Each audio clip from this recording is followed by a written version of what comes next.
the mother who forgot her son. It happened over Thanksgiving. I'd flown back to visit my parents in Ohio. Same house I'd grown up in. Nothing had changed. Same chipping paint on the porch rail. Same squeaky hinges on the storm door. Mom had even made my favorite casserole, the one with too many breadcrumbs. But something was off. From the moment I stepped inside, my mother didn't call me by my name. Not even once. She just said things like, "How was your flight, dear?" And "You must be tired." At first, I thought she was just being formal, or maybe she'd picked up a new habit. But then she started hesitating, pausing before she spoke to me, like she was reaching for a name she didn't quite have. I caught her once, standing in the hallway, staring at a family photo. It was one of me from high school, smiling in a football jersey. She tilted her head like she didn't recognize it. That night, I asked her directly, "Mom, do you know who I am?" She blinked, smiled. "Of course, you're my darling boy." Not my name, not even close. I laughed it off, said she must be tired, but the pit in my stomach wouldn't leave. My dad noticed it too. Later, after she'd gone to bed, I cornered him in the kitchen, told him what happened. He didn't look surprised. "She's been like this since the accident," he said quietly. I frowned. "What accident?" He gave me a look, half puzzled, half cautious. "The car crash, 3 years ago. Don't you remember?" But I didn't. I had no memory of any accident. That night, I barely slept. My mind kept racing. What did he mean? What crash? Why couldn't I remember? The next day, I started digging. Old newspapers, local archives. I didn't know what I was looking for exactly. Maybe some story about a crash near our neighborhood. Then I found it. It was an article from October 3 years ago. Headline, "Young man disappears after collision on Route 16. The photo was grainy but clear enough. It was me. Same face, same age. The name printed below was identical to mine. Even the middle name. He'd gone missing after hitting a tree late at night. The car was found abandoned. No body. Just blood on the airbag and shattered glass. But here I was. I ran back to the house. Demanded answers. My dad looked shaken. "That was you," he said. "But you came back. Walked right through that door 2 weeks later. Said you were fine. We thought maybe you hit your head and forgot everything. But Mom, she never looked at you the same." I sat down, dizzy. The room felt off-kilter. I remembered none of it. None. I checked the basement, the attic, every old box I could find. I needed something solid. Proof I'd always been here. But what I found was worse. In a file drawer, tucked between tax documents, was a birth certificate. Same name. Same date of birth. But the mother's name listed was my mother's maiden name. It wasn't my document. It belonged to someone else. Someone who'd vanished in 2019. I stared at it, trying to make sense of the handwriting, the stamps, the official seal. Then I noticed something scribbled on the back, in my mother's script. "He's still here, but not mine."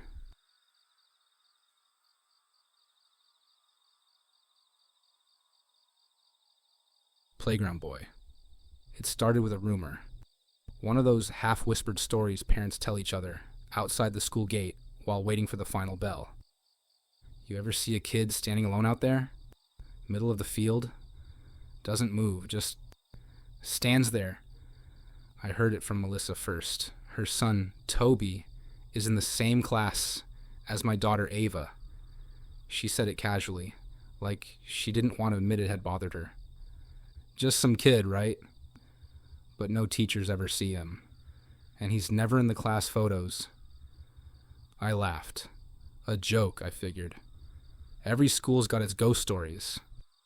But then Chris mentioned it too. And Nadine. Different days, same weird detail. A child standing dead center on the soccer field right after the 3 p.m. bell.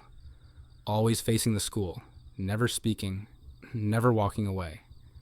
So I started watching. Not obsessively, just more aware. Pickup time came and I stood back from the crowd.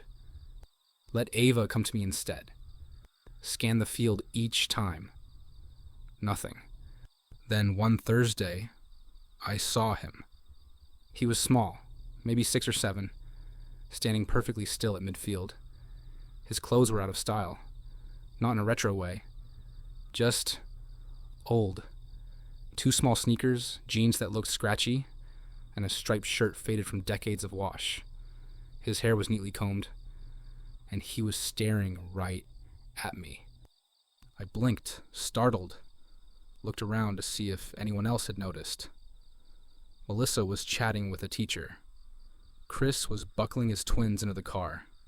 No one else seemed to see the kid. When I looked back, he was gone. I didn't tell Ava, didn't want to spook her, but I asked some harmless questions over dinner. Hey, sweetie, do you ever see anyone on the field after school? Like someone just standing around? She shook her head, mouth full of chicken nuggets. Nope, just kids running. Why? Just curious. That night, I barely slept. Not from fear, but from questions. The kid didn't feel like a ghost, not exactly. He felt misplaced, like a page from the wrong book. The next week, I asked the front office staff if there'd been any issues with trespassers. They looked at me blankly. We've got security cameras facing the field. If anyone was hanging around, we'd know. So I asked to see them. Why? I panicked a little, made up some story about a suspicious man near the parking lot. They agreed, and I sat in the small, too-bright room with the grainy black and white feed pulled up. I watched footage from Tuesday, Wednesday, Thursday. No kid. I leaned closer. Rewatched Thursday's tape. 3:01 p.m. My car pulled in. Ava ran out. Melissa was waving. And the field was empty. But I saw him. I knew. I had. After that, it got worse. Parents started acting odd. Quieter. Tighter-lipped. Chris, usually Mr. Loud and laughing, stopped talking at drop-off. Melissa looked tired. Distant. Everything okay? I asked. She nodded too fast. Just tired. Kids, you know. Then Nadine pulled me aside one afternoon. I have to tell you something. That boy, the one we saw, he looks like my brother. That threw me. Your brother? He went missing. 1982. He was 7. Disappeared from the school playground. They never found him. I didn't know what to say. She showed me a photo. A wrinkled, sepia-toned snapshot. Same striped shirt. Same combed hair. Are you sure? She nodded, eyes wet. It's him, but it can't be. We watched together the next day. Thursday, again. 3 p.m. And there he was. Same spot. Same stillness. But this time, Nadine stepped onto the field. I called out to stop her, but she kept walking. As she got closer, the boy turned his head, slowly, and looked directly at her. She stopped, then turned back. He said my name, she whispered, voice breaking. But his lips didn't move. He vanished right after. Later that night, I checked the cameras again. No boy. No Nadine walking onto the field. Just 30 seconds of static. Parents started pulling their kids, one by one. Rumors flew. About hauntings, about disappearances, about whispers heard on the field. I asked Ava again, "You really never saw anyone out there?" She looked at me for a long time. "I saw you talking to someone," she finally said, "but there was nobody there." I haven't gone back. Sometimes I dream about that boy, always in the middle of the field, always waiting. For someone, maybe for me.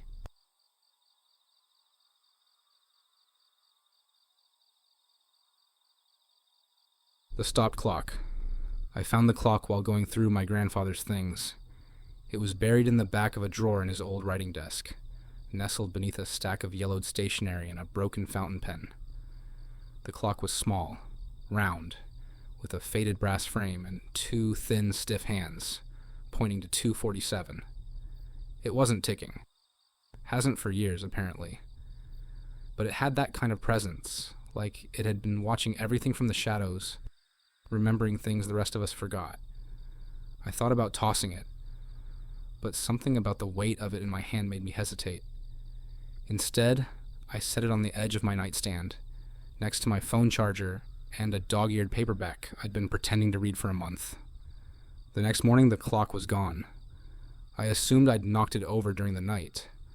Maybe it rolled under the bed or into the laundry basket. I gave it a half-hearted search and figured I'd find it eventually. I didn't. Not until 3 days later. It was back in the drawer. The same drawer. Same stack of paper. Same pen. Just sitting there like it had never moved. Still stopped at 2:47. I laughed a little. Shrugged. Moved it to a box with some other odds and ends I was planning to donate. Taped the box shut. Stacked it in the hallway. Next morning, the clock was back on my nightstand. Same time. No ticking. I started to feel observed, like the clock was keeping score. Not just of time, but of me, my routines, my moods, my failures.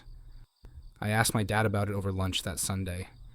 He looked up from his soup with a strange kind of stiffness. "That old thing?" "Yeah, I remember it. Used to sit in Grandpa's room, on his dresser. Stopped ticking the night Uncle Ray died." I blinked. "You never told me about an Uncle Ray." He smiled, but it didn't reach his eyes. I don't suppose I did. That was the end of that conversation. Later that night, I couldn't sleep. The room was too quiet. The kind of quiet that presses on your chest. I turned over and looked at the clock. 2:46 a.m. The hands hadn't moved. But something felt different. Office. I swear it was leaning forward slightly, like it was waiting. I stared at it. And at exactly 2:47, the minute hand jerked forward. Just a tiny twitch. But enough. I gasped and sat up. The air in the room had gone cold, sharp like winter breath. I picked the clock up. My hands were trembling. On the back, carved into the tarnished metal, were 5 words. "I am still watching you." I dropped it. It didn't break. Just bounced once. Landed face up, hands still fixed at 2:47. That morning I went straight to a nearby park and buried the damn thing beneath a tree. Deep, over a foot down, covered it with stones and dirt, and walked away without looking back. 2 days later, it was on my pillow. I started locking my door. Then the windows. I even put a security cam in my room. Nothing ever showed up. No movement, no sound. But the clock kept returning. Always 2:47, always silent. Then I had the dream. A war zone, dirt, and fire. My grandfather, younger, screaming for help, crawling through smoke, clutching something to his chest. A broken watch, ticking wildly. Behind him, figures, others, ghost-like, watching. He turns, sees me, and mouths. One of them stayed. I woke drenched in sweat. The The clock was on my chest. I finally called my dad again. He used to say, he told me slowly, that he came back, but not alone. That there were others who didn't make it, and he owed them something. I asked what happened to Uncle Ray. Silence. Then, Ray was never born. That's what Grandpa told us. But he talked to him anyway. Said he was the one who kept time. That was the last time I called. Now, every night, 2:47 comes. I don't sleep. I don't turn my back on the clock. I don't know what happens if I do, but I think it's waiting to show me.